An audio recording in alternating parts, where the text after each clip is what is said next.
Everyone, welcome back to the channel and another Scooby-Doo reaction. We are back with A Pup Named Scooby-Doo. This is episode 3. We rated the previous two episodes a 7 out of 10 for the first one and a 6 out of 10 for the second episode. Today we'll be reacting to the Schnook Who Took My Comic Book, released on September 24th, 1988. Episode number 3, series episode 180. Goes to buy a first edition of his favorite comic, only for it to be stolen by a giant frog named Dr. Croaker. That sounds fun. And some notes and trivia. This is the first episode to have the monster be based on an enemy of Commander Cool. So Captain Cool is the comic book that they buy. So some property damage. We did have some, basically some technical difficulties where the first time I recorded it, video reaction itself didn't have any volume. So I had to re-record just my reaction part of it and just splice it in between the two. So we do have more property damage and Scooby Snacks eaten than I thought. So we saw that weird food item, peanut butter, potato chip, pepperoni pizza for Pup Named episode 2. Scooby has eaten 108 Scooby Snacks, and then Daphne, Shaggy, and Scooby all have $20 worth of property damage. Velma has 120, as well as Fred. Not the knight in shining armor, then the wood boards that they destroyed, and then Fred for what he destroyed. So let's get right into the episode, and we'll see how episode 3 treats us. The first annual Coolsville comic book convention. You got that, Scoob? Oh my gosh, that piggy bank for their convention, that's awesome. Of course, I've been saving it just for you. And all that money on one comic book? Are you kidding? Like I paid twice as much. $25, right? That's right. It's all yours. $25 and it's all in that big piggy bank. That's so funny. And there are only 3 left in the whole world. They're Cool and Mellow versus Dr. Croaker.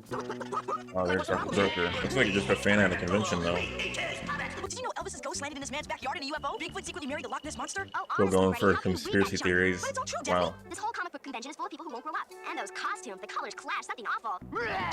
It's the eyeball monster! What a bunch of I super almost nuts. of course it's red herring. Oh, Red, haven't you got anything better to do than scare people? I'm gonna sneak up on those little kids and make them cry. Pretty well known, pretty good costume for a dude that's like typically against the nerd culture kind of style. Okay, come on, kid. That'll be $8. $8? Oh, okay, here's a 10. That's a handling charge. Oh, that dude's I handled it, do you? kind of okay. Get out of here. Come That's on, mean. Scat. Cashmore, you old cheapskate. What do I care? I hate comics. I'm just in this business for the money. Shaggy's my best customer. He's been buying comics from me ever since he was a little guy. I remember the first day he came into my store. Oh gosh, we're having a flashback. Oh my gosh, it's that tiny. Besides, I have the biggest collection of Commander Cool comics in town, and I still got one first edition left for myself. No, wait, stay away! Aw, come on, Red. Take out that fakey looking disguise. Oh, well, I could be wrong. My gosh, just full on just ate his clothes. Oh no, Time for your never. monster's actually talking with her. Like, it's always the most fun. Oh my gosh, Scooby. Chinkies. This monster's violent, man. Holy crap, like slicing those, decapitating those guys. He's the cartoonist who created Commander Cool. Oh, Wendell. Okay, the dude that created it. Nice. Hi, Mr. McWendell. Would you autograph my comic? Only if you give me the Commander Cool salute. So, you're the lad who bought the Commander Cool first edition. Oh my gosh, his voice is so annoying. And then Velma with the clue. That's funny. Chinkies. Like, it's okay, Leo. Nice. He just has a line in that tiny safe. Like, how'd you ever dream of sir? Well, actually, I based them on myself. Yours and mine are the only two left. Pay $1,000 for it. I'll pay $2,000. Oh, no, I wouldn't dream of selling it. So did Velma already figure it out? Is that why she's just kind of so nonchalant? Like, I'll give you anything. Oh, no, Commander Cool. Oh wow, so they're dressing up to go fight him. Okay. That camera angle is pretty intimidating. Did you steal him? I asked you first. No, I asked you first. Aha, trying to sneak out, eh? I'm not answering any questions from a nerdy kid in a pesky pup in super suits. Okay. Yeah, I was wondering about Cashmore Oh, too. dry up, you little runt. If you want to know what I think, it was Shaggy who stole the comics. Yeah, how do we know you didn't do it, huh? Well, Oh, Fred. Now Fred's listening to Red Herring? That's right. He can't be two people at once. Let's see what Mr. Cashmore's up to. She's Okay. We should see what Mr. Come Cashmore on, wants to Fred. do. Come on. And Velma whispering to Scooby about what to say. This is great. I love that part. Me too. Hey, nosy kids. Okay, just a phone booth. Superman style. Nice. I will sell my comic to whoever will pay the most. You kids watch my first edition while I'm gone. I have the key to the display case in my hotel room. So he's just picking random kids to watch his comic? Okay. I'm worrying about him because they've been showing Wendell a lot. Oh, there goes the last one. Oh no, they still. Velma, why did you Nice just job, stand there? Velma. Oh, that's why. Like, way to go, Velma. Yeah, but what does it mean? It means I have a plan. There we go. Now she's talking.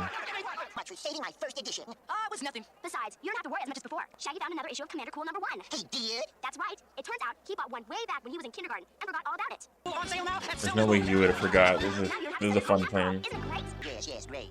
Okay, so it has to be Wendell then, the way he reacted, obviously. Oh my gosh, that's violent. Just exploding gum. Nice. But you blew up the first edition Commander Cool.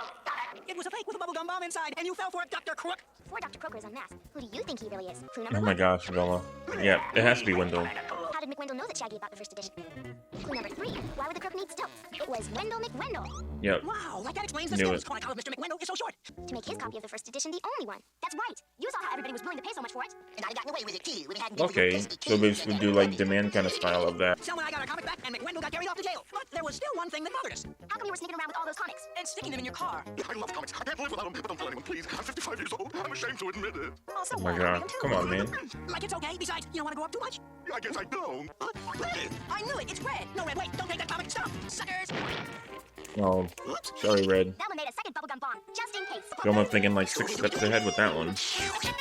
And that's it for episode 3. Very kind of random fever dream style with like basically artificial demand by stealing his comics and eating them. I don't know if he was actually destroying them or not because he seemed kind of perturbed whenever it actually fully blew up. Maybe he's just hiding them somewhere. Basically making artificial demand without, like an art or style like how they normally do. I did like the fourth wall breaks of like, who do you think it is? And that was kind of cute. I don't think it's as strong as episode 1 just because I feel like that the villain himself was a little bit more lackluster. I do like when the villains talk. It makes it more fun of like interacting with the gang themselves, which is always pretty interesting. But overall, not the best episode. Not the worst though. I think I'm gonna give this one a 5 out of 10. I did enjoy it. I feel like I wanted Velma to talk a little bit more, and then Fred went full crazy with like his conspiracy theories and stuff like that, which was cute in the first 2 episodes, but I feel like leaning more heavily into it of like just reading those books and stuff like that. And Daphne didn't really do much. It was more like a Shaggy and Scooby centric episode, which makes sense because it's based off a comic book they enjoy. And then Red Herring just randomly being at the convention was kind of random. I feel like he'd not really want to go there. He didn't seem like the kind of guy. But going past the tropes and stuff, I guess, for Red Herring, and then Cashmore being interesting comic books was cute as well. Then Selma was just kind of there as like the comic book seller, but nice having like 3 suspects after so long, even though only one of them wasn't really a suspect. It was mostly those 2. And then Wendell kind of just came out 5 minutes into the episode is like, hey, I'm the suspect, then I'm obviously the bad guy because they keep focusing on him. He had the most screen time, so he had to be the villain, or else it would have been a pretty fun reveal if it was like Selma or something like that. That would have been pretty cool. Yeah, I think I'm going to give this one a 5 out of 10. There was no property damage eaten or Scooby Snacks eaten. I feel like this is the bravest Shaggy and Scooby have been in a while compared to their adult counterparts of like wanting to get their comic book back, so dressing up and fighting the villain, which was kind of cool. And then no property damage either. Velma didn't really talk very much, but I feel like she figured it out pretty early, like halfway through the episode, which was kind of interesting with the way they set that up. So yeah, I think that's going to do it for me for episode 3. Just kind of keep it a little bit short today so we can get into episode 4, which I will see you guys for soon. Thank you everyone for watching, and have a great day.